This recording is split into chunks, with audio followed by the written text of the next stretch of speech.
Hello everybody, this side CS Tanya Bhandari. आज हम बात करेंगे pre packed insolvency resolution process के बारे में।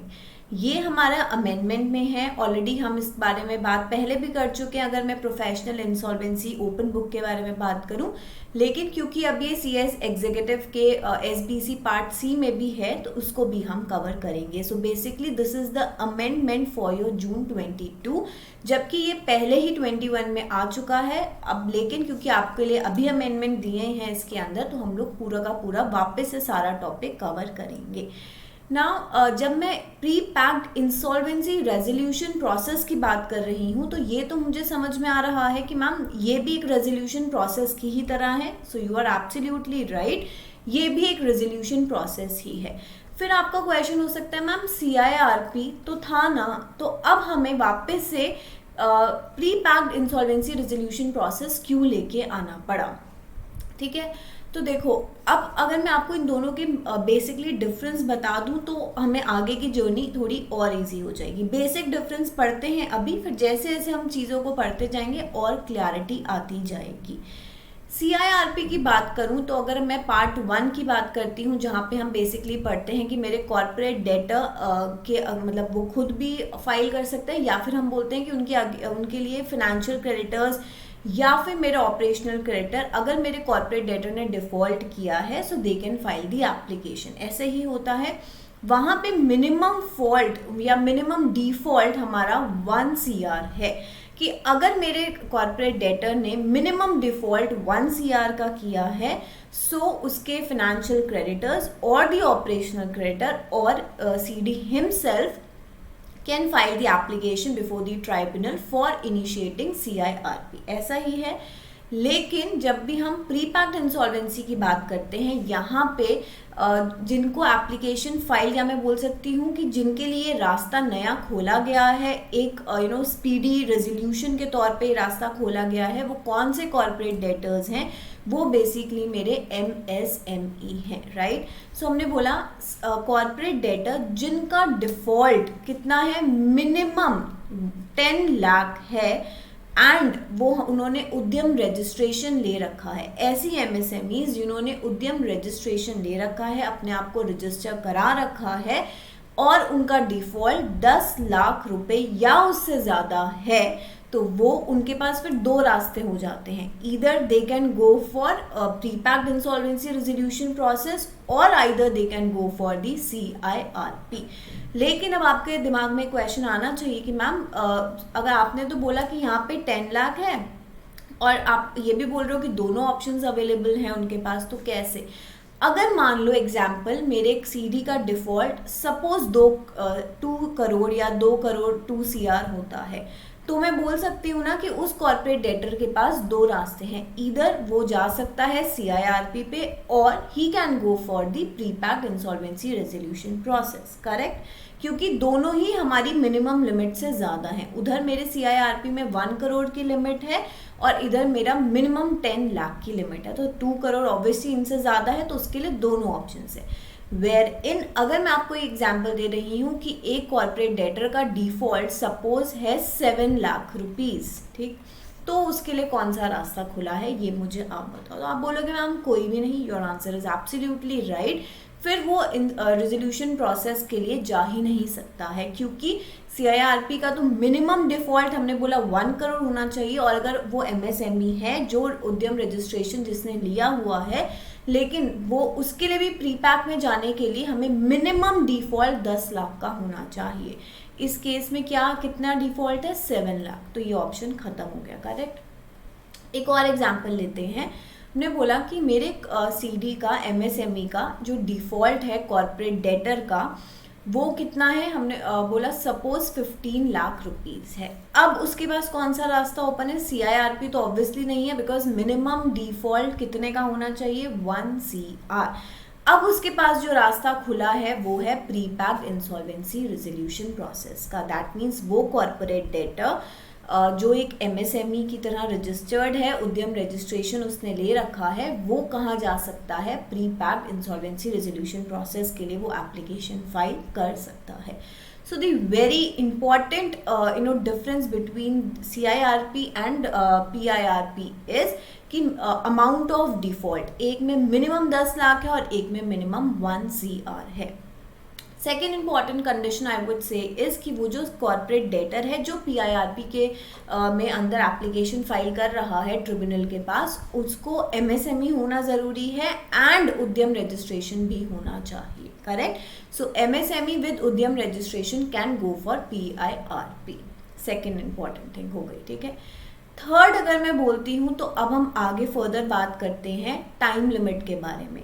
वी ऑल नो कि वहाँ पे हम देखते हैं कि 180 दिन, 60 दिन, 180 दिन, फिर 90 दिन, फिर 60 दिन, ओवरऑल हमें अगर बोला जाए तो 330 ही हमारा मैक्सिमम टाइम लिमिट होता है CIRP में, कि इतने तक हमारी एप्लीकेशन इतने तक हमारा पूरा का पूरा CIRP का प्रोसेस कंप्लीट हो जाना चाहिए। राइट। लेकिन जब मैं प्री पैक की बात करती हूँ, pre pack insolvency resolution process में टाइम लिमिट इज 120 डेज, मतलब 120 दिन के अंदर अंदर ये पूरा का पूरा रेजोल्यूशन प्रोसेस कंप्लीट हो जाना चाहिए। राइट। तो 3 डिफरेंस हो गए। और डिफरेंस की बात करूं तो वहाँ CIRP के अंदर हम पहले इंटरिम रेजोल्यूशन प्रोफेशनल अपॉइंट होता है एंड उसके बाद या तो वही हमारा रेजोल्यूशन प्रोफेशनल बन जाता है या फिर हम कमिटी ऑफ क्रेडिटर्स एक नया रेजोल्यूशन प्रोफेशनल अपॉइंट करते हैं। करेक्ट। लेकिन जब हम प्री पैक की बात करते हैं, यहाँ पे हमारा स्टार्टिंग से ही रेजोल्यूशन प्रोफेशनल ही अपॉइंट होता है। दैट मीन्स पहले इंटरिम फिर रेजोल्यूशन, ऐसा कुछ नहीं है, एक ही हम बोलते हैं resolution professional. Another important thing in PIRP is, नाम क्या है, pre packed insolvency resolution process, मतलब कि ऑलरेडी ये पैकेज है। ठीक है। आप ऑप्ट करना चाहते हो तो इस पैकेज में जो चीज़ें हैं वो कर लो तो आप इसको ऑप्ट कर सकते हैं। तो पहले से ही कुछ कंडीशंस को, कुछ चीज़ों को डिफाइन करा गया है। लाइक आपको अपने NCLT में जब आप एप्लीकेशन फाइल करोगे, जब आपका मिनिमम डिफ़ॉल्ट 10 लाख का है, तो अगर आपने प्री पैक के लिए NCLT के पास एप्लीकेशन दी है तो आप एप्लीकेशन के साथ एक बेस प्लान सबमिट करते हैं। राइट। एंड उस बेस प्लान में बेसिकली वो कौन बेस प्लान में आता है, कॉर्पोरेट डेटर। एंड इसमें एक और इम्पॉर्टेंट बात इसके साथ ही ऐड कर देती हूँ कि वहाँ पे मैंने आपको स्टार्टिंग में क्या बोला, एप्लीकेशन हमारे CIRP में जैसे तीनों की बात बताई, आई गेस हम इसको ऑलरेडी कवर कर चुके हैं कि CD, हमारा FC या OC कोई भी एप्लीकेशन फाइल कर सकता है, लेकिन प्री पैक में सिर्फ और सिर्फ कॉर्पोरेट डेटर खुद एप्लीकेशन फाइल कर सकता है। वहाँ पे हमारे फाइनेंशियल क्रेडिटर्स, ऑपरेशनल क्रेडिटर्स, इनका कोई रोल नहीं है एप्लीकेशन फाइल करने में। Right.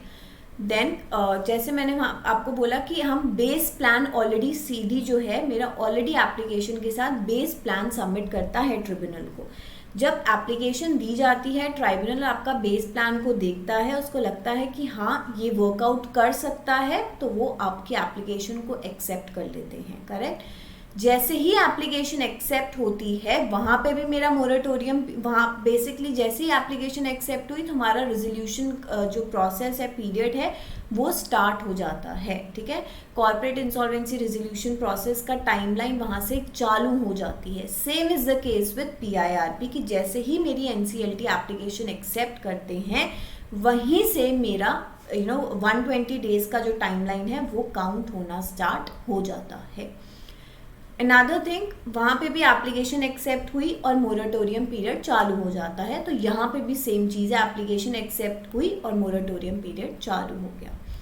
Another important thing is कि जैसे ही वहाँ पे CIRP के अंदर मोरेटोरियम पीरियड स्टार्ट होता है, जो मेरे CD का मैनेजमेंट है वो किसके पास आ जाता है, रेजोल्यूशन प्रोफेशनल के पास आ जाता है, उनके हाथों में उनकी बागडोर आ जाती है।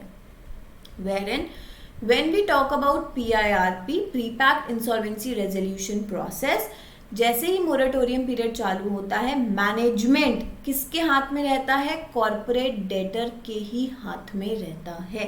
दैट मीन्स मैनेजमेंट ट्रांसफर नहीं होता है, मैनेजमेंट CD के खुद के हाथ में ही रहता है, अनटिल अनलेस कि जब कमिटी ऑफ क्रेडिटर्स बनती है, resolution professional claims appoint invite करता है, फिर उसके बाद कमिटी ऑफ क्रेडिटर्स बनती है, और अगर उस कमिटी को लग रहा है कि भाई जो मैनेजमेंट CD के पास अपना वो अपने कॉर्पोरेट डेटर का मैनेजमेंट उन्हीं के पास है, लेकिन वो कुछ सही तरीके से उसको कंडक्ट नहीं कर रहे हैं, चीज़ें मिसमैनेज हो रही हैं, तो फिर आरपी के थ्रू वो एनसीएलटी में एप्लीकेशन फाइल करके इस मैनेजमेंट को कौन ले लेगा, कौन ले लेता है, रेजोल्यूशन प्रोफेशनल। वो हम पढ़ेंगे कि फिर क्या प्री पैक होता है नहीं होता, वो हम देखेंगे। लेकिन इनिशियली हमने क्या बोला कि मैनेजमेंट किसके पास रहता है, कॉर्पोरेट डेटर के ही हाथ में रहता है।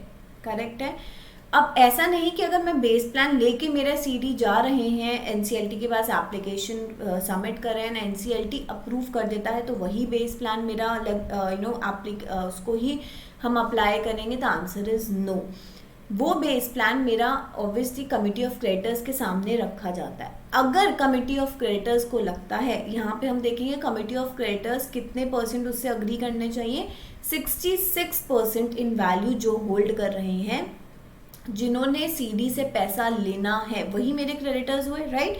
या अदर वे अराउंड मैं बोल सकती हूँ जिनको सीडी ने पैसा देना है, करेक्ट। सो वो लोग मतलब उस प्लान को अप्रूव करते हैं। अगर उनको ऐसा लगता है कि नहीं ये प्लान से बेटर प्लान इनवाइट किया जा सकता है, तो ऑब्वियसली वो एप्लीकेशंस को, रेजोल्यूशन प्लान के एप्लीकेशंस को इनवाइट करेंगे। If it all they find the base plan सही है तो वो उसी के साथ आगे बढ़ते हैं। तो जब हम 120 डेज की बात कर रहे हैं तो मैं बोल सकती हूँ 90 डेज के अंदर अंदर रेजोल्यूशन प्रोफेशनल क्लेम्स इनवाइट करेगा, कमिटी ऑफ क्रेडिटर्स बनाएगा, प्लान पे डिस्कशन होगा, प्लान अप्रूव होगा, ये सारी चीज़ें होंगी। एंड जो 30 डेज का टाइम है फिर वो ट्राइब्यूनल उसके एप्लीकेशन के लिए रखता है, राइट। सो इस तरीके से 120 डेज की टाइमलाइन डिफाइंड है। अभी जितना इम्पॉर्टेंट पॉइंट दोनों के डिफ्रेंसिएशन में मुझे अभी के टाइम पे याद आए और सही लगे मैंने आपको बताया है। जैसे जैसे हम आगे पढ़ते जाएंगे तो हमें चीज़ें और क्लियर होती जाएंगी। तो अभी मैंने आपको एक बेसिक आइडिया दे दिया है कि यहाँ पे क्या हो रहा है। तो चलिए स्टार्ट करते हैं। Pre-pack insolvency resolution process, as the picture suggests, it's a new beginning. New beginning for whom? New beginning for MSME, right? So PIRP is introduced in the IBC 2016 by way of Chapter 3A, consisting of Section 54A to 54B. That is with effect from the April 4, 21. This is the new opportunity for MSME। अब बार बार मैं बोल रही हूँ MSME, उद्यम registration. तो what is MSME? मतलब MSME की कोई डेफिनेशन तो होगी ना कि कौन से चीज़ें, कौन सी हम देखेंगे कि भाई मेरे जो CD हैं वो MSME की डेफिनेशन में फॉल होते हैं, है क्या, तो उसके बारे में हम बात करेंगे। So बोलते basically this is a new opportunity for MSME to come out of COVID pandemic and resolve their insolvency as one-time settlement with the creditor.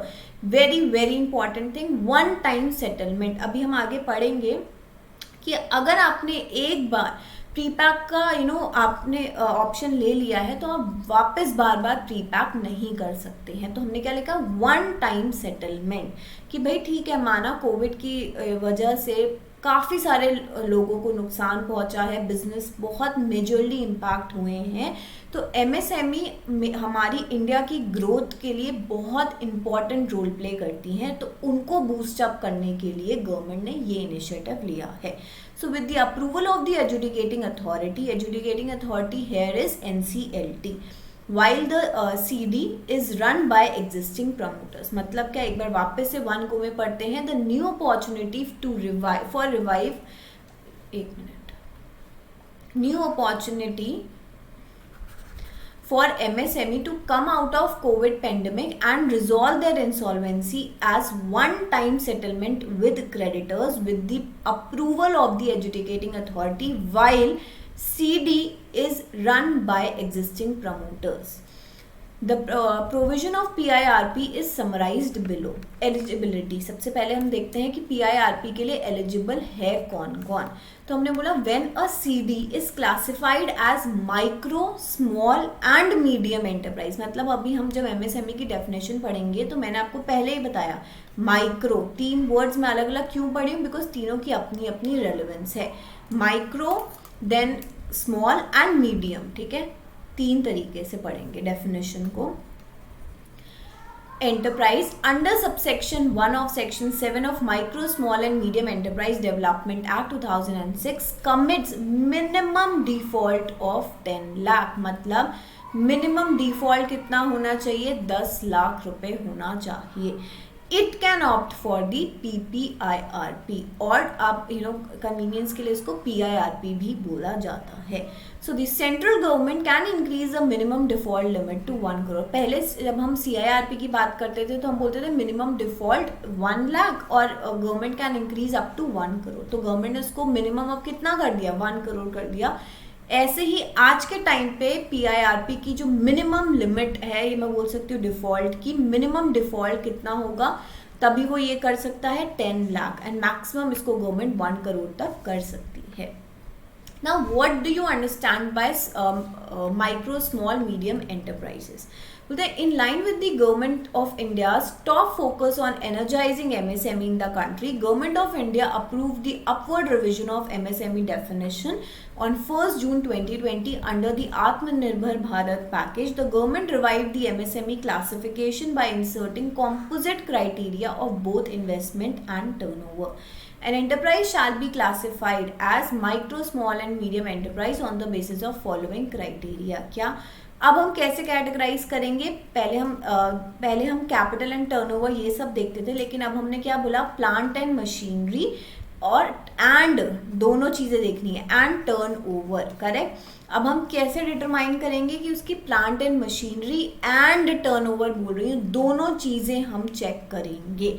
सो एक माइक्रो एंटरप्राइज में वो कब माइक्रो मानी जाती है, where the investment in the plant and machinery और equipment, मतलब obviously plant and machinery और equipment does not exceed 1 crore rupees. मतलब प्लांट एंड मशीनरी या इक्विपमेंट्स में माइक्रो एंटरप्राइज का कितना इन्वेस्टमेंट होना चाहिए, बोलता है डज नॉट एक्सीड 1 करोड़। तो मैं बोल सकती हूँ मैक्सिमम 1 करोड़ एंड है, एंड इसको प्लीज हाईलाइट कर लो, दोनों चीजें आप चेक करोगे, and turnover does not exceed 5 crore.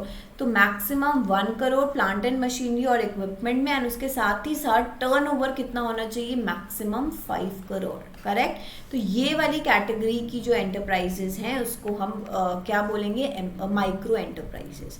Then come small enterprises, बोलता है where the investment in the plant machinery और equipment does not exceed 10 crore rupees and turnover does not exceed 50 crore rupees. तो इधर क्या हुआ, मैक्सिमम 10 किसका, प्लांट मशीनरी और इक्विपमेंट का, एंड प्लस लिख सकती हूँ उसके लिए टर्नओवर कितना, बोला मैक्सिमम 50 करोड़ रुपीज। तो एक बार इसको टैबुलर फॉर्म में लिखते हैं। ऊपर के लिए हमने बोला, यहाँ पे लिखते हैं प्लांट एंड मशीनरी और नीचे लिखते हैं टर्नओवर, ठीक है। तो माइक्रो के लिए हमने ऊपर क्या बोला कि उसका जो प्लांट एंड मशीनरी में है वो इन्वेस्टमेंट कितना होना चाहिए, मैक्सिमम 1 CR, करेक्ट, और टर्नओवर कितना होना चाहिए, मैक्सिमम 5 CR। स्मॉल के लिए हमने बोला कि प्लांट एंड मशीनरी में इन्वेस्टमेंट होना चाहिए डज नॉट एक्सीड 10 करोड़, तो हमने बोला यहाँ पे 10 करोड़, और टर्नओवर कितना होना चाहिए, does not exceed 50 crore, right. अब हम देखेंगे मीडियम एंटरप्राइज में इन्वेस्टमेंट इन प्लांट मशीनरी और equipment does not exceed 50 crore, और एंड उसके साथ साथ हमारा टर्नओवर कितना होना चाहिए, डज नॉट एक्सीड 250 करोड़। अब इसको याद कैसे करें, देखो स्टार्ट तो हमारा 1 से हो रहा है, तो 1 CR हमेशा याद रखना, ठीक है। जो CIRP की लिमिट है ना 1 CR, वही मेरे MSME की डेफिनेशन भी वहीं से स्टार्ट होती है कि माइक्रो का जो प्लांट एंड मशीनरी और इक्विपमेंट में इन्वेस्टमेंट है वो 1 CR होना चाहिए, मैक्सिमम तक 1 CR हो सकता है। उसके बाद उसका टर्नओवर 5, पहले ऊपर का देख लोगे तो नीचे वाला अपने आप याद हो जाएगा। यहाँ पे क्या बोला कि 1 CR, ठीक है। फिर हमने बोला मीडियम के लिए 10 CR और स्मॉल के लिए, स्मॉल के लिए 10 CR एंड मीडियम के लिए 50 CR, माइक्रो के लिए 1 CR प्लांट एंड मशीनरी, ठीक है। फिर हमने बोला स्मॉल के लिए 10 CR प्लांट एंड मशीनरी और मीडियम के लिए 50 CR प्लांट एंड मशीनरी। एक बार 1, 10, 50, ठीक है, 1, 10, 50। अब इसको क्या करो आप इंटू 5 कर दो, 1 CR into 5 is 5 CR, 10 into 5 is 50 CR and 50 into 5 is 250 CR, correct. तो ये आपकी MSME की डेफिनेशन हो गई। Now what is Udyam registration, बोलते हैं Udyam is an online and simplified procedure of filing registration which enables MSME to obtain registration without any documentation and fees. It is a globally benchmark process and a revolutionary step towards ease of doing business. Ministry of MSME has also commenced API integration of Udyam registration portal with GEM so that MSME can participate in government procurement easily. कि जो MSME उद्यम registration जिन्होंने लिया होता है, उसके अपने आप को रजिस्टर किया होता है, they can easily bid in the government के जो टेंडर्स वगैरह आते हैं उसमें एक स्पेसिफाइड लॉट रहता है कि ये MSME के लिए है, इन ये बिड MSME इनकी एप्लीकेशंस इस पे मंगवाई जाएंगी. तो बोलता है they can easily participate in government procurement. Any person who intends to establish a micro, small and medium enterprise may file. Obviously it is not mandatory कि MSME है तो उद्यम रजिस्ट्रेशन हो, लेकिन हमारे PIRP के लिए मैंडेटरी है कि अगर MSME है और अगर उसने उद्यम रजिस्ट्रेशन करवा रखा है, ले रखा है, तो ही वो PIRP के लिए जा सकती है.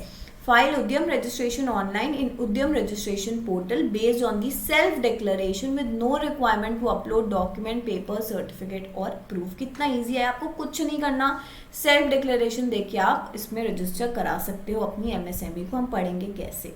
On registration, the enterprise will be assigned a permanent identity number to be known as Udyam registration number. An e-certificate, namely Udyam registration certificate, shall be issued on completion of the registration process. Registration कराना कैसे है, तो बोलते the form for registration shall be provided in Udyam registration portal. There is no fees. पढ़ चुके हैं हम. Aadhaar number shall be required for Udyam registration. Aadhaar number shall be of the proprietor in the case of proprietorship firm, of the managing partner in ठीक है. और फिर proprietor, एक minute, proprietor in the case of proprietorship firm उनका आधार card, managing partner in case of the partnership firm, कर्ता in the case of HUF. In the case of company या LLP or a cooperative society or trust, the organization or its authorized signatory shall provide GSTIN and PAN along with its आधार. मतलब अगर आपका company है, LLP है, कोई corporate society है, trust है, तो उस केस में आपको आधार के साथ अपना GST नंबर प्लस पैन भी देना होगा. In the case of an enterprise is duly registered and as Udyam with PAN, any deficiency of information for previous year when it did not have PAN shall be filled up on self-declaration basis. So no enterprise shall file more than one Udyam registration provided that any number of activities including manufacturing or service or both may be specified or added in one Udyam registration.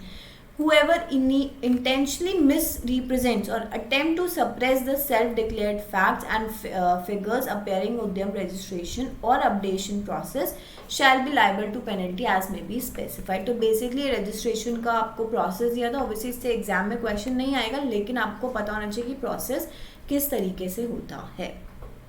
Now coming back to our main topic, ये बीच में include करना इसलिए ज़रूरी था because हमने starting में क्या पढ़ा, MSME हैविंग उद्यम रजिस्ट्रेशन. तो हमें पता होना चाहिए कि MSME की डेफिनेशन क्या है, उद्यम रजिस्ट्रेशन क्या है. करेक्ट. अब हम PIRP पे आते हैं. बोलता है विच MSME can't opt for PIRP. Very very important question from the exam perspective. अगर मैं आपके ओपन बुक की बात करूं प्रोफेशनल में, तो ऑब्वियसली यहाँ से डायरेक्ट क्वेश्चन आ सकता है.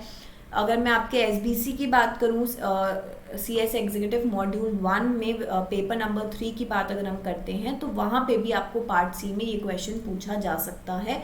सो मान के चलो कि प्री पैक से क्वेश्चन आना ही है because it is very very important.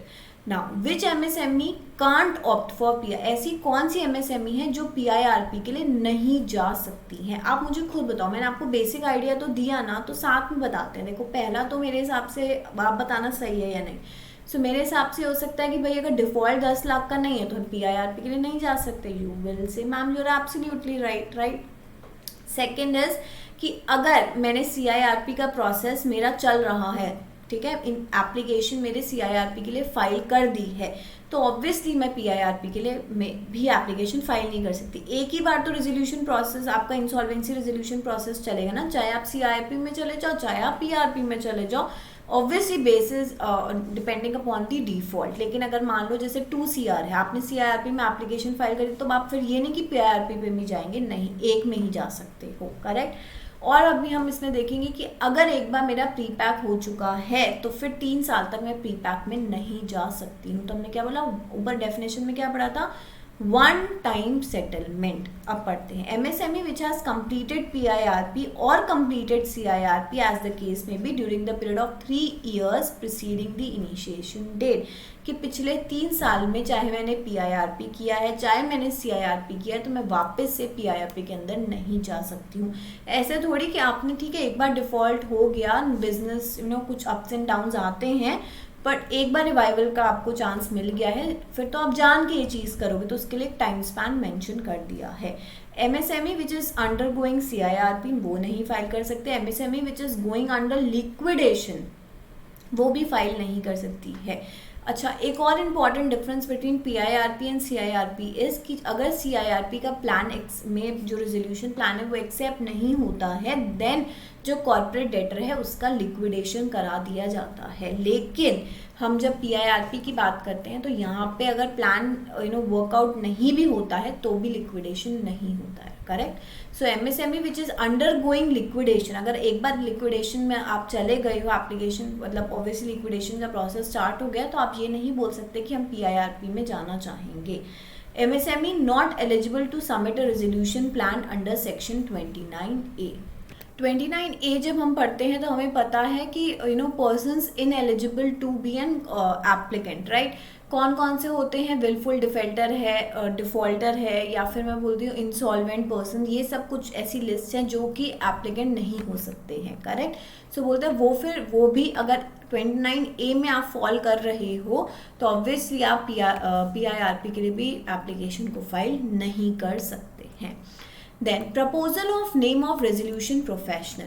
The financial creditors of the corporate debtor not being its related parties representing such number and such manner as may be specified have proposed the name of the insolvency professional to be appointed as resolution professional for conducting PIRP of the corporate debtor। ये क्या बोल रहे हैं कि obviously financial creditors जो हैं जिसको appoint मतलब नाम क्या, जब ये एप्लीकेशन दे रहे हैं तो अब उसमें क्या किसका नाम लिख के देंगे, रेजोल्यूशन प्रोफेशनल का। तो financial creditors of the corporate debtor जो कि ऑब्वियसली रिलेटेड पार्टीज नहीं है, जो रिप्रेजेंट सच नंबर्स हम देखेंगे जनरली यहाँ पे 66% को बोला गया है in most of the cases, ठीक है, जो होल्ड कर रहे हैं 66% in value, correct. have proposed the name of the insolvency professional to be appointed as RP for conducting the PIRP of the corporate debtor. Approval of the name of RP.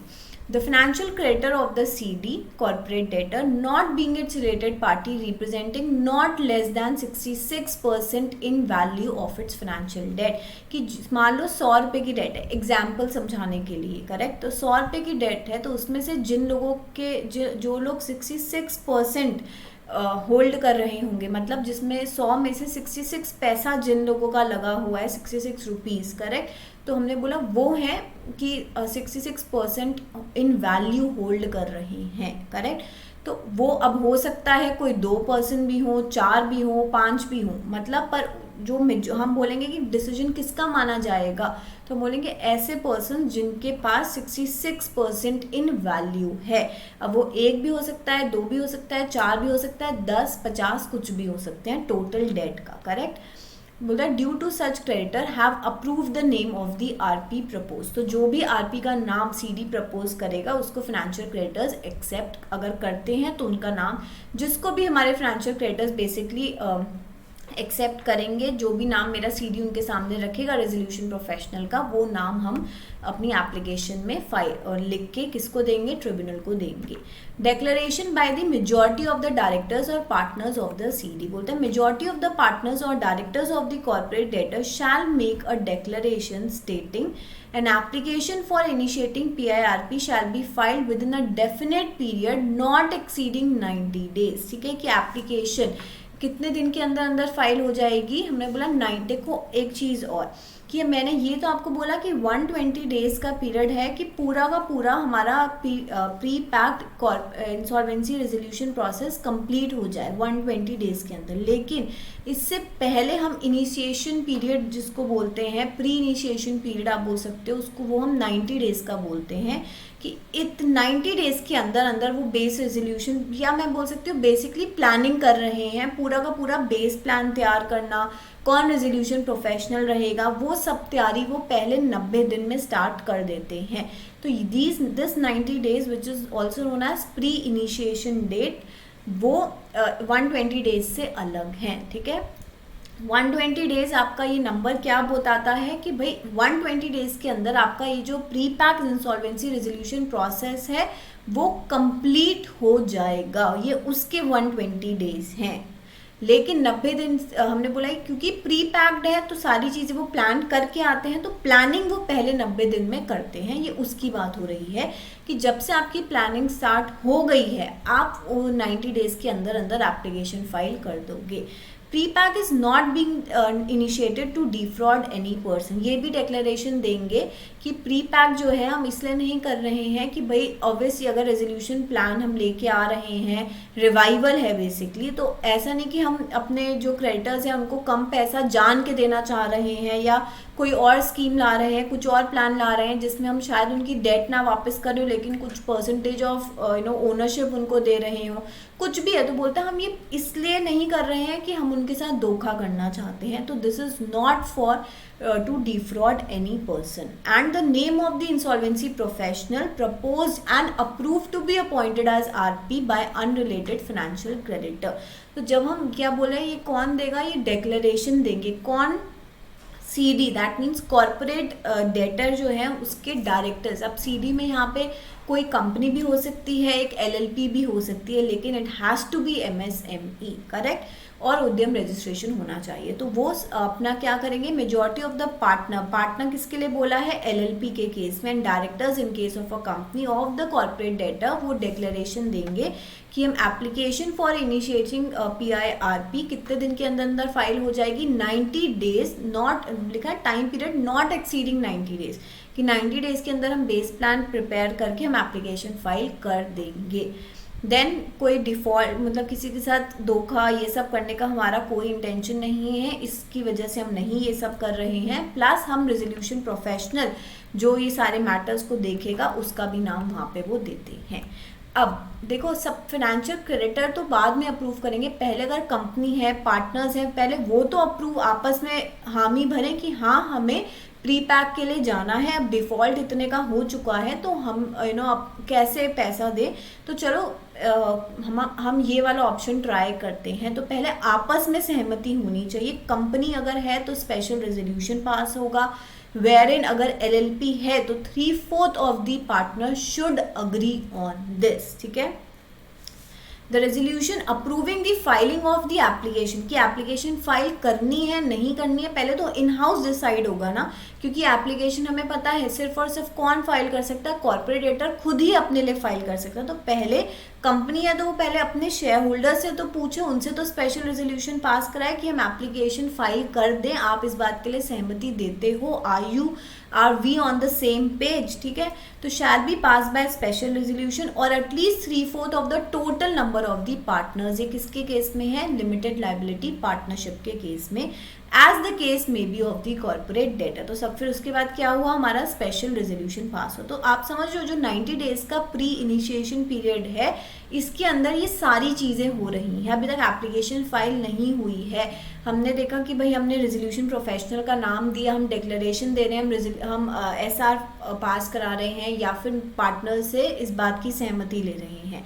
Approval of the financial creditor, उनसे भी तो permission लोगे ना कि हम ये application file करने जा रहे हैं, are you agreeing with this. ठीक है, so the corporate debtor shall obtain the approval from its financial creditor. Financial creditors कौन कौन हो सकते हैं, बैंक्स हो सकते हैं या कोई और पर्सन जिन्होंने CD को इन्वेस्ट किया है, इस पे पैसा लगाया है, उधार दिया है, right. So approval from its financial creditor not being its related party representing not less than 66% in value of the financial debt due to such creditor for filing an application for initiating PIRP. Prior seeking the approval from the financial creditor, corporate debtor shall provide such financial creditor. अब अगर हम अपना in house, हमने बोला पहले तो देखो बात पहले फैमिली मेम्बर्स हाँ बोलना चाहिए, उसके बाद तो फिर बात रिश्तेदारों तक जाती है या फ्रेंड्स तक जाती है। जब अगर घर में ही कोई चीज़ डिसाइड नहीं है तो बाहर कैसे जा सकती है। तो इसका भी यही है कि कॉर्पोरेट डेटर उन 90 दिनों के अंदर क्या कर रहे हैं, पहले तो आपसी सहमति कर रहे हैं। कंपनी के केस में स्पेशल रेजोल्यूशन पास करके, एंड एलएलपी के केस में by 3/4 of the total number of partners अगर अग्री करते हैं तो हम बोलते हैं ठीक है हम एप्लीकेशन फाइल करेंगे। डायरेक्टर्स इस बात की डिक्लेरेशन देते हैं। फिर क्या होता है, रेजोल्यूशन प्रोफेशनल का नाम भी हम यहाँ पे बता देते हैं कि भाई ये होगा रेजोल्यूशन प्रोफेशनल। अब ये सारी चीज़ें डिसाइड हो गई। अब हम गए फाइनेंशियल क्रेडिटर्स के पास, उनका डोर नॉक किया, हमने बोला कि देखो ये अब हम डिफ़ॉल्ट ऑब्वियसली कर चुके हैं, 10 लाख या उससे ज़्यादा का डिफ़ॉल्ट हो चुका है, हमारे पास पेइंग कैपेसिटी नहीं है, it's better to go for the pre pack insolvency resolution process. उससे हम भी रिवाइव हो जाएंगे और आपको भी पैसा मिल जाएगा। तो जब वो ये प्रपोजल मेरे फाइनेंशियल क्रेडिटर्स के पास रखते हैं तो क्या क्या उसके साथ सबमिट करते हैं, declaration as referred above. Declaration में उन्होंने बताया कि हम फ्रॉड नहीं कर रहे हैं, रेजोल्यूशन प्रोफेशनल ये रहेगा और ये सारी, और 90 दिन के अंदर अंदर हम एप्लीकेशन फाइल कर देंगे। तो इस बात की डिक्लेरेशन देते हैं। स्पेशल रेजोल्यूशन जो इन हाउस पास किया गया है वो बताते हैं। पार्टनर्स अगर एलएलपी है तो उनका कंसेंट के बारे में रिटन प्रूफ देते हैं। A base resolution plan which confirms to the requirement of referred to in section 54K। और साथ ही साथ वो एक रिवाइवल प्लान लेके भी जाते हैं फाइनेंशियल क्रेडिटर के पास, तभी तो वो बताएगा ना कि हम आपकी सहमति आपको इस बारे में देते हैं या नहीं देते हैं।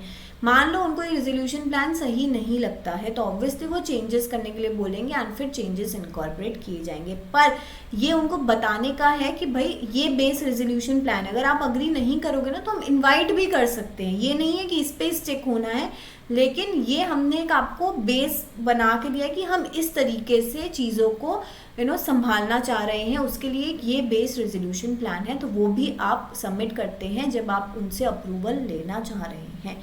Such other information and document as may be specified.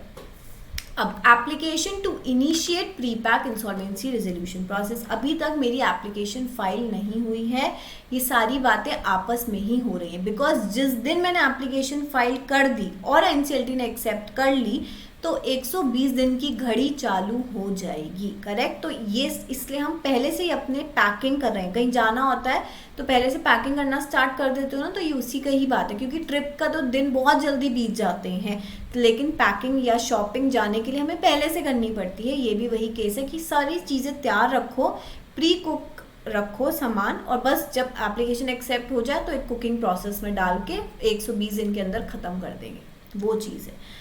अब along with filing application with the adjudicating authority for initiating PIRP, the corporate debtor shall furnish the following information। अब क्या, अब जब हम एनसीएलटी पे एप्लीकेशन फाइल कर रहे हैं तो इस एप्लीकेशन के साथ हम ये सारी चीज़ें देंगे। डिक्लेरेशन जो डायरेक्टर्स देते आए हैं, पार्टनर्स देते आए हैं, स्पेशल रेजोल्यूशन जो पास हुआ है, और in the case of LLP जो मेरे पार्टनर्स ने अग्री किया है एज द केस में भी, and approval of the financial creditors कि उन्होंने भी, जब हमने उनको ये प्रपोजल दिया सारी चीज़ें अटैच करके, उन्होंने भी अगर हाँ बोल दी तभी तो बात यहाँ तक पहुँची है, तो उनका भी अप्रूवल हम सबमिट करेंगे टू एनसीएलटी। फिर name and written consent of the insolvency resolution propose to be appointed as resolution professional. तो समझ में आ रहा है, यहाँ पे हम डायरेक्टली रेजोल्यूशन प्रोफेशनल अपॉइंट कर रहे हैं रादर दैन पहले हमारा इंटरिम रेजोल्यूशन प्रोफेशनल फिर रेजोल्यूशन। हमने बोला नहीं, फटाफट काम निपटाना है, तो सीधा ही एप्लीकेशन के साथ हमने फाइनेंशियल क्रेडिटर को भी बता दिया कि ये रेजोल्यूशन प्रोफेशनल है, और हम एनसीएलटी को भी एप्लीकेशन के अंदर मेंशन करके दे रहे हैं। A declaration regarding the existence of any transaction of the series that may be within the scope of the provision in respect of avoidance of transaction under chapter 3 और fraudulent और wrongful trading under chapter 6, correct. कि भाई ऐसा कोई गलत हमने काम नहीं किया है, कोई इंटेंशन नहीं है, ये सारी चीज़ों की डिक्लेरेशन आप देते हैं. Then information relating to books of accounts of the corporate debtor and such other document relating to such period as may be specified. और साथ ही साथ books of accounts and all other documents which are required and important आप वो भी file करते हैं साथ साथ अटैचमेंट के तौर पे. ये सारी चीज़ें एप्लीकेशन के साथ आप NCLT को फाइल करते हैं. अब NCLT ये सब देखेगा कि भाई क्या कहते हैं सही है इनिशिएट करना नहीं है, वो अब सब कुछ वो डिसाइड करेंगे. अब इनके हाथ से बात चली गई है. बोलता है order by the adjudicating authority. So adjudicating authority shall within a period of 14 days, मतलब जिस दिन से मेरी एप्लीकेशन मैंने फाइल करी है वहाँ से 14 दिन के अंदर अंदर या तो मेरी एप्लीकेशन एक्सेप्ट हो जाएगी या मेरी एप्लीकेशन रिजेक्ट हो जाएगी. एंड ये सब कुछ पहले के 90 दिन में हो रहा है. Right. So admit application if it is complete और रिजेक्ट कर देगा if it is incomplete. The adjudicating authority shall before rejecting the application give notice to the applicant to rectify the defect within 7 days. कि अगर वो reject कर रहे हैं application due to some कुछ इन्फॉर्मेशन मिसिंग है, incorrect कुछ भी अगर उन्हें डेफिशिएंसी लग रही है तो वो आपको एक मौका देते हैं कि एप्लीकेशन को कंप्लीट करके हमें दे दो. To rectify the defect in the application within 7 days, 7 दिन के अंदर अंदर from the receipt of such notice by from the adjudicating authority. कि 7 दिन के अंदर एप्लीकेशन हमें सही करके दे दो.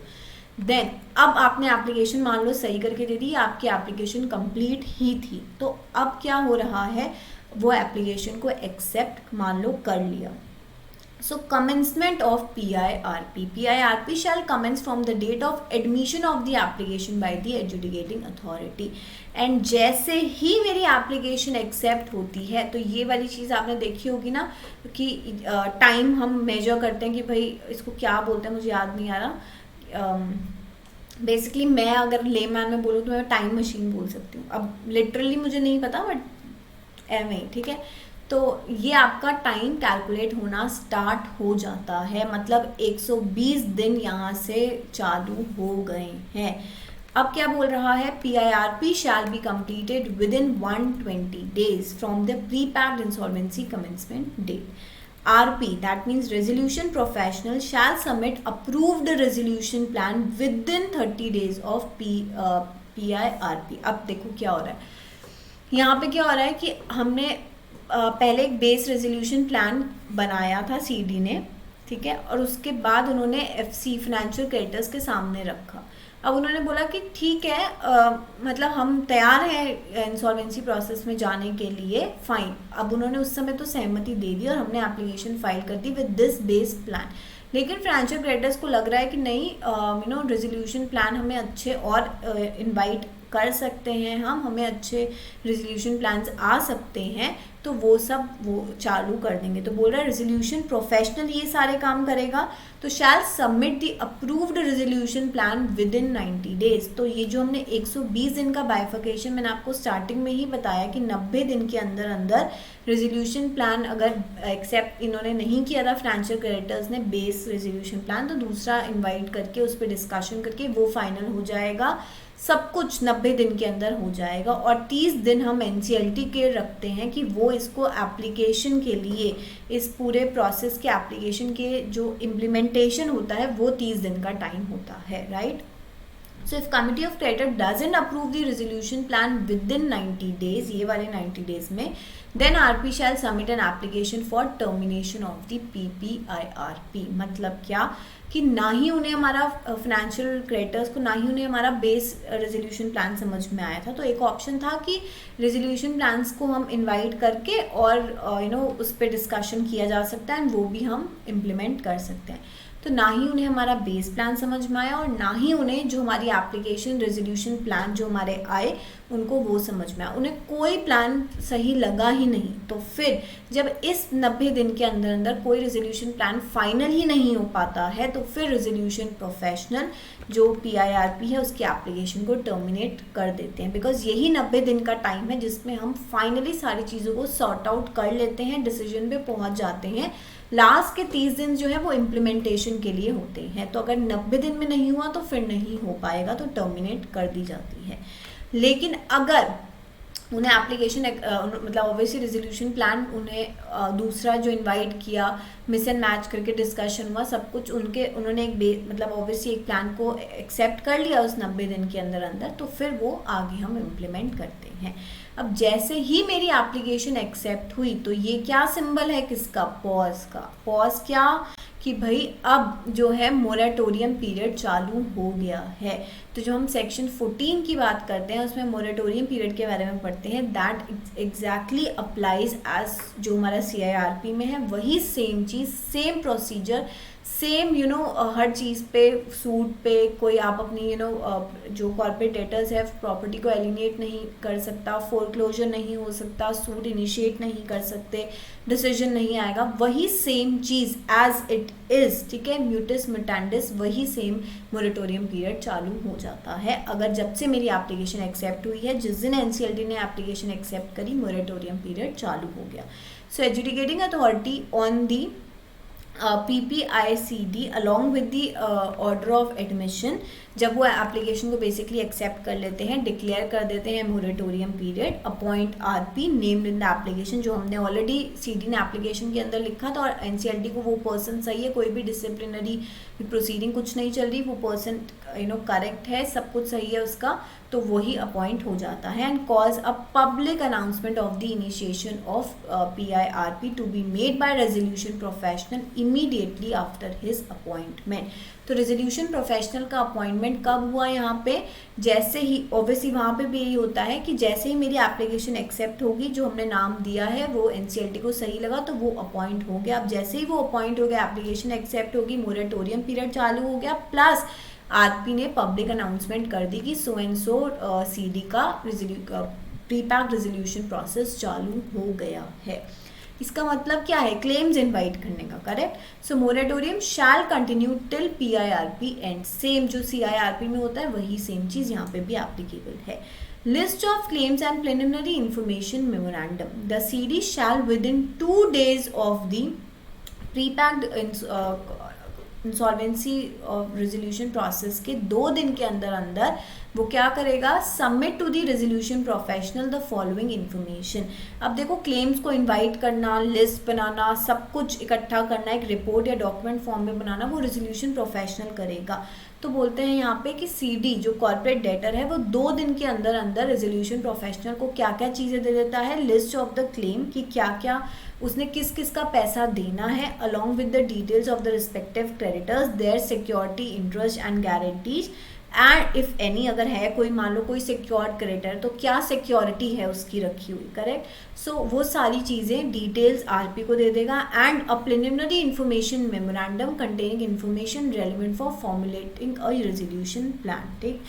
और उनको बेसिक इन्फॉर्मेशन भी बता देगा कि भाई एक मेमोरेंडम की ये बेसिस पे हमारा बेस प्लान था, अब इसके बेसिस पे तुम मीटिंग कमिटी ऑफ क्रेडिटर्स की मीटिंग बुला के देख लो कि भाई ये प्लान सबमिट है, यही प्लान उनको एक्सेप्ट है, या फिर हमें प्लान्स को इनवाइट करना है। तो बेसिक इन्फॉर्मेशन वो दे देते हैं। लेकिन one thing to be noted here is कि मैनेजमेंट किसके हाथ में है, मैनेजमेंट हमारा कॉर्पोरेट डेटर के ही हाथ में है। रेजोल्यूशन प्रोफेशनल इस PIRP में मैनेजमेंट को टेक ओवर नहीं करता है।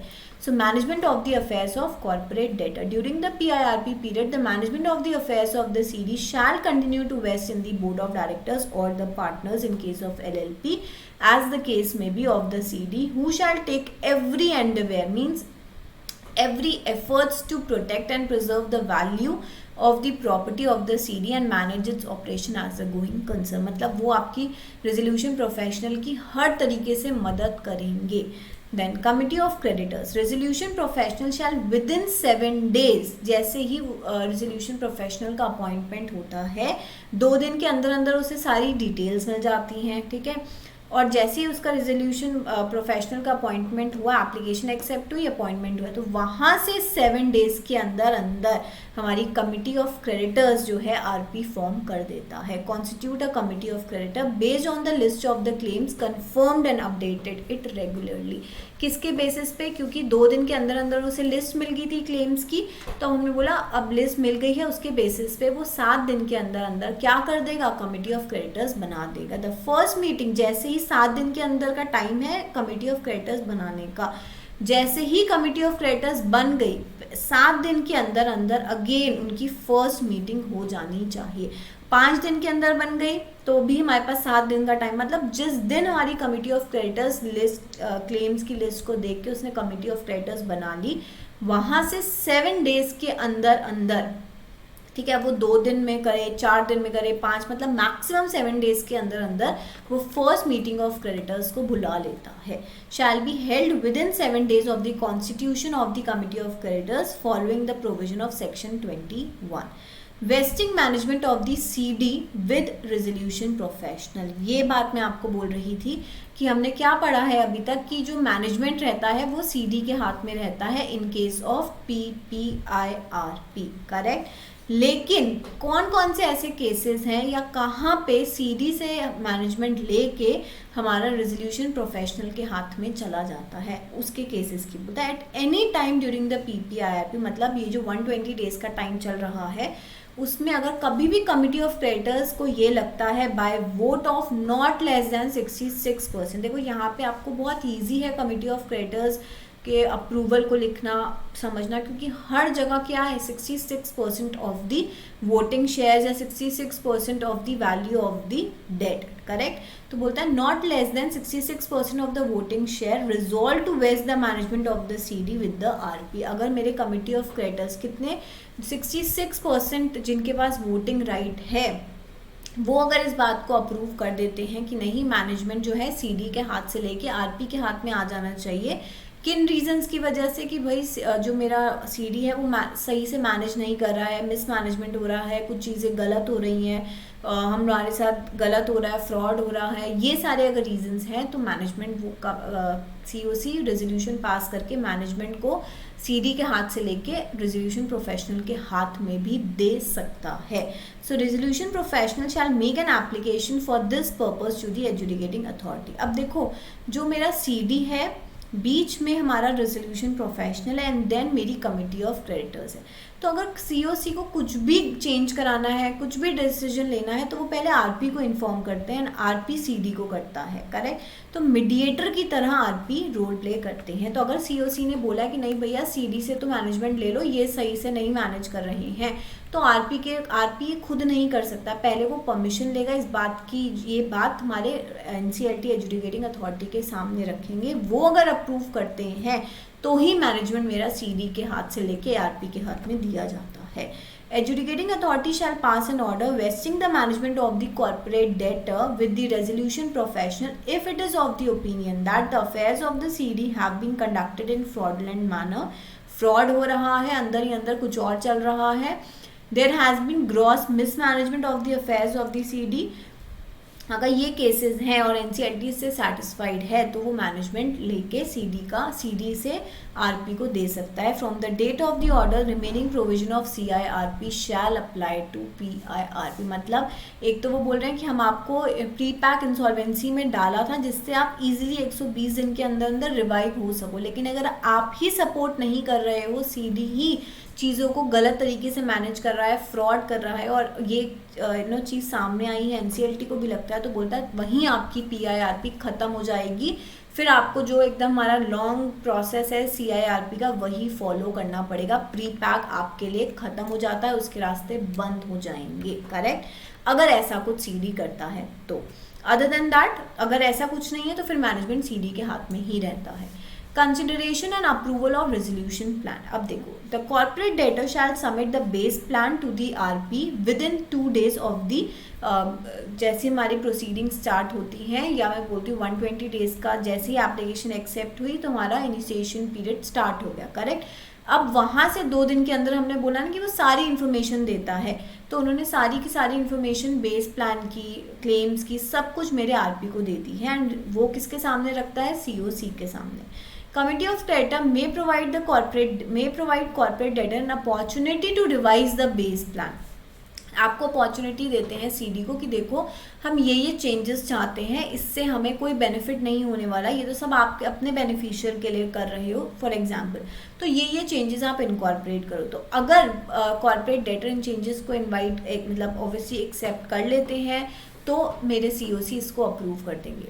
लिखा है ना, देखो, revise the resolution plan prior to its approval and invitation of prospective resolution applicants. और वो ये भी बोल सकते हैं कि आप रेजोल्यूशन प्लान इसके लिए एप्लीकेंट्स की एप्लीकेशंस को इनवाइट करना स्टार्ट कर दो, हमें ये कुछ सही नहीं लग रहा है। कमिटी ऑफ क्रेडिटर में approve the base plan for submission to adjudicating authority if it does not impair any claim owned by the CD to the operational creditor. वो एक्सेप्ट भी कर सकता है, may approve the base plan, कह रहा है for submission to the NCLT if it does not impair any claim owned by CD to the operational creditor. की मतलब किसी का क्लेम ऐसा तो नहीं कहीं हार्म हो रहा, उनको पैसे ना दिए जा रहे हैं और सिर्फ फाइनेंशियल बोलता है, ऐसा कुछ नहीं होना चाहिए। Resolution professional shall invite prospective resolution applicant to submit a resolution plan. अगर सीओसी ने उनका बेस प्लान में कुछ चेंजेस बोले या बोला कि नहीं रेजोल्यूशन प्लान्स को इन्वाइट करो, तो आरपी क्या करेगा, invitation देगा for respective resolution to the prospective resolution applicant to submit the resolution plan or plans to compete with the base plan if COC does not approve the base plan or the base resolution plan impairs any claim of the operational creditors. की भाई operational creditors का इनके base plan में उनके लिए कोई provision नहीं बनाएगा, तो ऑब्वियसली कमेटी ऑफ क्रेडिटर्स तो अप्रूव नहीं करेगी ना, इस कमेटी में सब लोग आ जाते हैं, तो ऑब्वियसली एक के फायदे के लिए एक के नुकसान के लिए तो वो ओवरऑल अप्रूव नहीं होगा। So resolution applicant submitting the resolution plan pursuant to invitation shall fulfill such criteria as may be laid down by RP with the approval of the COC। जैसे ही invitations वगैरह हमने दिए, RP ने दिए और plans आने लगे, तो obviously उसको फिर हम देखेंगे कि जो COC चाह रहा है उसके अकॉर्डिंग कौन सा प्लान बेस्ट फिट हो रहा है। Resolution professional shall provide the resolution applicant the information of the memorandum and evaluation criteria कि हम मेरे कमिटी ऑफ क्रेडिटर्स क्या चाह रहे हैं, कि किस तरीके से हम क्या क्या चीज़ों को चाह रहे हैं जो हमारे एक बेस प्लान में नहीं है, तो आपको बेसिक वो बता देते हैं कि ये तरीके का हम प्लान चाह रहे हैं। कोई दे सकता है तो दे सकता, मतलब ऑब्वियसली एप्लीकेशन कोई सबमिट कर सकता है तो वो अलाउड है, right. So resolution professional shall present to committee of creditor for its evaluation. ऐसे करके उसके पास रेजोल्यूशन प्रोफेशनल के पास इन्विटेशंस आई या एप्लीकेशंस आई, ठीक है, रेजोल्यूशन प्लान की, तो आरपी क्या करता है, उसकी इवैल्यूएशन के लिए, उसके एनालिसिस के लिए, उस पर डिस्कशन के लिए वो किसके सामने रखता है, कमिटी ऑफ क्रेडिटर्स की मीटिंग को प्लान करता है। वो सारे जो रेजोल्यूशन प्लान्स जो आए हैं एप्लीकेंट्स ने सबमिट किए हैं, वो कमिटी ऑफ क्रेडिटर्स की मीटिंग बुला के उनके सामने प्रेजेंट किए जाते हैं, बिकॉज अल्टीमेटली एक्सेप्ट करना है, रिजेक्ट करना है, वो सिर्फ और सिर्फ कमिटी ऑफ क्रेडिटर्स के हाथ में ही है, ठीक है। तो उनके सामने मीटिंग बुला के सारे प्लान्स को रखा जाता है। COC shall evaluate the plan so presented and select the resolution plan among them. If the plan so selected is significantly better than the base resolution plan, then such resolution plan may be selected for approval. जो plan invite किया वो उनको better लगा rather than the base plan submitted by the CD, तो फिर वो जो आया है नया plan वो हम CD जो COC है वो accept कर लेंगे।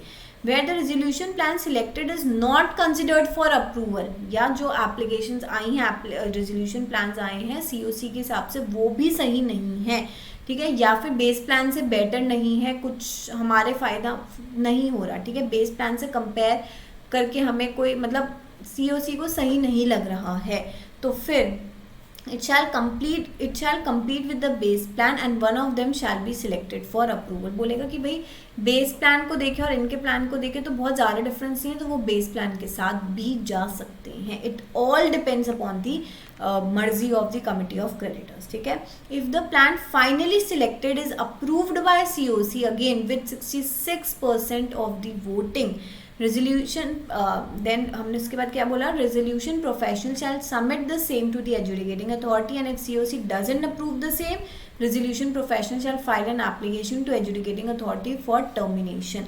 भाई COC ने अप्रूव कर दिया, लेकिन तो आरपी ने क्या किया, आरपी ने उसको एजुडिकेटिंग अथॉरिटी के सामने प्रेजेंट किया, इनको ये चीज़ सही नहीं लगी, तो हमने बोला ठीक है, ये इसको इन्फॉर्म करेंगे, इसको इन्फॉर्म, और PIRP क्या हो जाएगी, ख़त्म हो जाएगी, करेक्ट। अब मतलब क्या है कि कमिटी ऑफ क्रेडिटर्स को तो समझ आना ही चाहिए, उनके लिए तो फ़ायदेमंद होना ही चाहिए, प्लस मेरी NCLT को भी सही लगना चाहिए, दोनों चीज़ें हैं। देन कम्स दी, अगर प्लान अप्रूव हो जाता है तो adjudicating authority approve the resolution plan with in 30 days. तो अभी हमने 90 डेज की कहानी ये पूरी की भाई आ रहे हैं एप्लीकेशंस, आपका प्लान सबमिट, जो बेस प्लान है वो अच्छा लगा नहीं लगा, ये पूरा का पूरा 120 डेज का पीरियड स्टार्ट में 90 डेज इसके लिए ही होता है। 90 डेज के अंदर अंदर मेरा रेजोल्यूशन प्लान या तो कमिटी ऑफ क्रेडिटर्स एक्सेप्ट करेंगे या रिजेक्ट करेंगे। रिजेक्ट करेंगे तो खत्म, और अगर वो नहीं एक्सेप्ट कर पाए और ना ही रिजेक्ट तो भी खत्म, ठीक है। अगर हमने बोला अप्रूव कर दिया तो फिर बचे हुए 30 दिन हमारी जो ट्रिब्यूनल की प्रोसीडिंग, एडजुडिकेटिंग अथॉरिटी की प्रोसीडिंग्स के लिए होते हैं। देखो क्या लिखा है, AA shall approve the resolution plan within 30 days of its receipt if is satisfied that the resolution plan as approved by COC meets the requirement and the resolution plan has provision of its effective implementation। Adjudicating authority के हिसाब से भी सब कुछ भला चंगा है तो वो इसको अप्रूव कर देंगे। Where the adjudicating authority is satisfied that the resolution plan does not conform to the above requirement, कि सही नहीं है, सबके बेनिफिशियल के लिए नहीं है, it may within 30 days of the receipt of such resolution plan by order reject the resolution plan and order for the termination of PIRP। If adjudicating authority has passed order for vesting of the management of the CD to RP, मतलब जब हमने बोला कि उन्होंने order दे दिया था कि अब मैनेजमेंट CD के हाथों से लेके RP के हाथों में दे दिया जाए, तो resolution plan approved by COC does not result in change of the management और control of the corporate debtor, the adjudicating authority shall pass an order. भाई हम लोग उस समय बोला था आपकी PIRP की प्रोसीडिंग्स खत्म होकर आपके ऊपर CIRP चालू हो जाएगा, तो मतलब क्या बस शॉर्ट रूट से जो जा रहे थे वहां से आपको मोड़ के वापस से लॉन्ग रूट भेज देंगे। इसका मतलब ये नहीं कि टर्मिनेट नहीं होगा, लेकिन CIRP चलेगा, लंबा प्रोसेस चलेगा। तो यहाँ पे क्या बोला कि अगर ऐसा था कि मैनेजमेंट चेंज हुआ है तो बोलता है उससे कोई फर्क नहीं, डज नॉट मीन कि वापस से मैनेजमेंट चेंज होगा, ऐसा कुछ नहीं। एक बार अगर NCLT ने बोल दिया था कि RP के पास आ जाए मैनेजमेंट और CIRP चालू होगा तो सेम प्रोसेस से चलेगा। वो क्या कर सकता है, प्लान को अप्रूव, कौन, एडजुडिकेटिंग अथॉरिटी अप्रूव या रिजेक्ट कर सकते हैं, टर्मिनेट कर सकते हैं PIRP को and pass A liquidation order in respect of corporate debtor, declaration that the PIRP cost if any shall be included as a part of the liquidation cost for the purpose of liquidation of CD। देखो जो हम cost की बात करते हैं ना, तो जब हम वाटरफॉल अरेंजमेंट पढ़ते हैं, एक सीक्वेंस पढ़ते हैं, तो वही सीक्वेंस मेरे PIRP में भी एप्लीकेबल होती है, कुछ भी चेंजेस नहीं है। बस जो मैंने आपको बताए हैं टाइमलाइन का, प्रोसेस का, प्लान का, यही चेंजेस है। लेकिन जो मैं आपको बोल नहीं रही हूँ दैट मीन्स बाकी सब कुछ CIRP का ही है, कि वाटरफॉल अरेंजमेंट या पेमेंट का कैसे आपका सीक्वेंस रहेगा, it remains same as in case of CIRP, correct. Termination of pre-pack insolvency resolution process. Adjudicating authority shall within 30 days of the date of application made by RP by an order terminate the PIRP if COC does not approve the plan within 90 days, if COC neither approves selected resolution plan nor the base plan, and उसके बाद या फिर COC decide to terminate PIRP by vote of 66%। उन्होंने बोला कि ना ये plan समझ रहे हैं ना ये, एकदम 90 डेज तक कुछ बोल ही नहीं पा रहे हैं, तो बोलता है तब भी हम क्या कहते हैं टर्मिनेट हो जाएगी। COC प्लान अप्रूव नहीं करते हैं 90 डेज तक तब भी, एंड अगर COC आपस में ही डिसाइड कर लेते हैं बाय 66% ऑफ वोट कि हम PIRP को टर्मिनेट किया जाए, तो भी टर्मिनेशन के बारे में RP इन्फॉर्म कर देगा NCLT को। If adjudicating authority passed an order for vesting of management in resolution professional, PIRP is required to be terminated in above circumstances, then adjudicating authority shall pass order for liquidation of the corporate debtor। कि देखो हमने क्या बोला कि अगर PIRP का management change हुआ तो क्या एप्लीकेबल हो जाएगा, CIRP, करेक्ट। CIRP में तो प्लान अप्रूव होना चाहिए ना, अगर यहाँ पे भी प्लान अप्रूव नहीं होता है तो ऑब्वियसली फिर CD का लिक्विडेशन हो जाएगा, correct. Then comes initiation of corporate insolvency resolution process. COC may resolve to initiate CIRP in respect of the corporate debtor by vote of 66% of the voting shares। COC can pass resolution at any time after दी जब ये PIRP की proceedings वगैरह चालू हो गई हैं, बीच में कभी भी डिसाइड कर सकते हैं कि PIRP को टर्मिनेट करो और CIRP के लिए CIRP में ही जाना चाहिए CD को, but before approving the resolution plan. एक बार अगर COC कमिटी ऑफ क्रेडिटर्स ने अपना प्लान को अप्रूव कर दिया तो फिर PIRP को वो टर्मिनेशन के लिए एप्लीकेशन फाइल नहीं करा सकते हैं आरपी से, फिर पीआईआरपी ही फॉलो करना पड़ेगा। तब अगर उन्हें जस्ट इन केस अप्रूव करने के बाद लगता है नहीं जो हमारा कॉर्पोरेट हेडर है उसको सीआईआरपी के प्रोसेस से ही आना चाहिए था, तो बोलता तब नहीं हो सकता, ये आपको अप्रूवल से पहले सोचना चाहिए था। Then adjudicating authority shall within 30 days of the date of such intimation pass an order to terminate the PIRP and initiate CIRP, appoint resolution professional as interim resolution professional। क्योंकि हमारे CIRP में अगर start होता है तो यहाँ पे सबसे पहले इंटरिम रेजोल्यूशन प्रोफेशनल आता है, फिर आरपी आता है। तो अगर यही चालू हो रहा है तो ऑब्वियसली इसका ही प्रोसेस एप्लीकेबल होगा। The order so passed by the adjudicating authority shall deem to be the order of admission of application under section 7 कि अगर वो बोलते हैं ठीक है CIRP से जाना चाहिए तो हम इसको मान लेंगे कि ये उन्होंने जो हमारे फाइनेंशियल क्रेडिटर्स एप्लीकेशन देते हैं ना हमारे सेक्शन नंबर 7 में, तो बोलते हैं उसकी तरह ही ट्रीट कर ली जाएगी, have the same effect and CIRP shall commence from the date of such order. समझ में आया? बहुत इजी चीज़ है, आप बस समझ जाओ बेसिक डिफरेंस क्या है। सब कुछ खेल रेजोल्यूशन जो रेजोल्यूशन प्लान एक्सेप्ट रिजेक्ट का COC के ऊपर है। अगर वो एक्सेप्ट कर लेते हैं 90 डेज़ के अंदर और मेरा एजुकेटिंग अथॉरिटी उस बात को प्लान को अप्रूव करते हैं रिजेक्ट करते हैं, वो तो बाद का खेल है ना। पहले तो 90 दिन के अंदर कमिटी ऑफ क्रेडिटर्स के ऊपर सारी चीज़ें टिकी हैं। अगर वो अप्रूव कर देते हैं तो बात 30 दिन पे जाएगी, दैट मीन्स NCLT पे। लेकिन अगर उन्होंने अप्रूव ही नहीं किया, वो डिसीजन ही नहीं ले पाए 90 दिन के अंदर, तो वही बात खत्म हो जाती है। या फिर उन्हें लगता है कि प्री पैक से कुछ नहीं होगा, इस कॉर्पोरेट डेटा को CIRP के रास्ते से ही आना चाहिए, तो वो भी वो ऑप्ट कर सकते हैं, लेकिन before approving the resolution plan. So ये हमने पूरा का पूरा pre pack insolvency resolution process cover किया है। यही आपके जो सप्लीमेंट में यही पूरा का पूरा प्रोसेस दिया है, कुछ कट शॉर्ट नहीं किया, एज इट इज हमने पूरा का पूरा प्रोसेस पढ़ा है। करेक्ट। सो एक चीज़ और पढ़ लेते हैं जल्दी से। ऑब्वियसली फास्ट ट्रैक ये कोई अमेंडमेंट नहीं है, ये कोई नया टॉपिक नहीं है, it is already there in your respective study material. Correct. पर एक बार पढ़ लेते हैं कि fast track insolvency corporate insolvency resolution क्या है। ये भी CIRP ही है, लेकिन हमने इसको क्या बोला, फास्ट ट्रैक। फास्ट ट्रैक कैसे कि अगर हम CIRP की बात करते हैं, जो नॉर्मल वाला होता है उसमें हम 180 डेज़ के अंदर अंदर ये सारी चीज़ें, मतलब ऑब्वियसली इनिशियल फेज 180 डेज़ का होता है, फिर 90, फिर 60 ऐसे, है ना। लेकिन फास्ट ट्रैक के अंदर यही जो है 180 हाफ हो जाता है कि आपको ये प्रोसेस कितने दिन के अंदर कंप्लीट करना है, 90 डेज़ के अंदर। लेकिन हर एक CD को ये एप्लीकेबल नहीं है। इसमें कहाँ पे फास्ट ट्रैक प्रोसेस एप्लीकेबल होता है, fast track corporate insolvency resolution process. तो हमने बोला स्मॉल कंपनीज के लिए ही ये एप्लीकेबल है। So the central government notified that with effect from 14 June 2017 N application for fast track corporate insolvency resolution process may be made in respect of the following CD। कौन कौन सी? हमने बोला एक small company कर सकती है, fast track के लिए जा सकती है, फास्ट ट्रैक ऑफ CIRP, ठीक है। स्टार्टअप जा सकता है, अनलिस्टेड कंपनी जिसके टोटल एसेट्स कितने हैं, नॉट एक्सीडिंग 1 करोड़। तो 3 लोग फास्ट ट्रैक ऑफ CIRP के लिए ऑप्ट कर सकते हैं, स्मॉल कंपनी, स्टार्टअप और एक अनलिस्टेड कंपनी जिसके टोटल एसेट कितने हैं, not exceeding 1 crore, that means maximum 1 CR, right. As per the definition of the small company, जो इसलिए हमने जब अपने दिसंबर के अमेंडमेंट्स कवर करी थी तो स्मॉल कंपनी की डेफिनेशन हमने पढ़ी थी कि चेंज हुई है स्मॉल कंपनी की डेफिनेशन। अब क्या है, companies with the paid up capital of 2 crore और लेस, ठीक है, एंड साथ ही साथ जिनका टर्नओवर 20 करोड़ और लेस है। पेड अप कैपिटल कितनी, नॉट मतलब बोल सकते हैं हम paid up capital of 2 crore और लेस, ठीक है, 2 करोड़ से ऊपर की नहीं होनी चाहिए, एंड साथ ही साथ उसका टर्नओवर 20 करोड़ से ऊपर का नहीं होना चाहिए।